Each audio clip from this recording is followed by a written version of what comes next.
কক্সবাজারে দিন দিন সংকীর্ণ হয়ে আসছে কাছিমের ডিম পাড়ার জায়গা।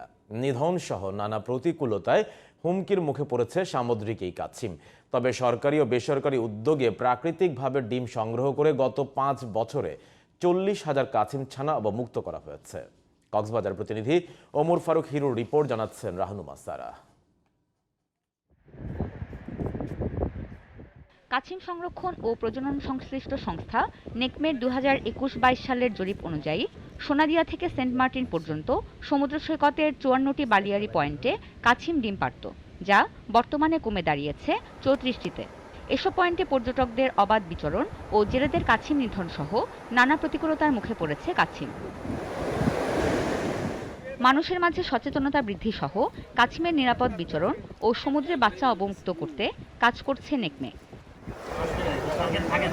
7-8 হাজারের মধ্যে ডিম বাচ্চা আমরা অবমুক্ত করেছি এবং গত 5 বছর আমরা 50,000 ডিম পেয়েছি। এর মধ্যে থেকে আমরা 80% বাচ্চা আমরা অবমুক্ত করতে পেরেছি। কাছিম সুরক্ষায় সচেতনতার পাশাপাশি স্থানীয়দের ট্রেনিং দেওয়া হচ্ছে।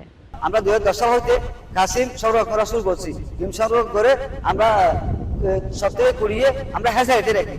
ওখান থেকে যখন বাচ্চা বের হয় তখন আমরা সমুদ্র উন্মুক্ত করে দিই। টহল সহ বহুমুখী কার্যক্রম পরিচালনা করছে বন বিভাগ। কুকুর বা শেয়ালে যাতে ডিমগুলা খেয়ে ফেলতে না পারে বা কোনো অসাধু চক্র বা চোর যাতে চুরি করে নিতে না পারে, সেজন্য সার্বিক নিরাপত্তা এবং তত্ত্বাবধানের মাধ্যমে আমরা এই কাজটা কার্যক্রমটা চালিয়ে যাচ্ছি। প্রাকৃতিক ভারসাম্য রক্ষায় সম্মিলিত প্রচেষ্টার বিকল্প নেই বলে জানিয়েছে পরিবেশ অধিদপ্তর।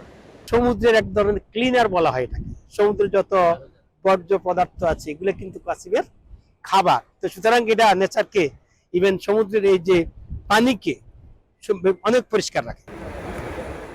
রাহানুমা সারা, জিটিভি নিউজ।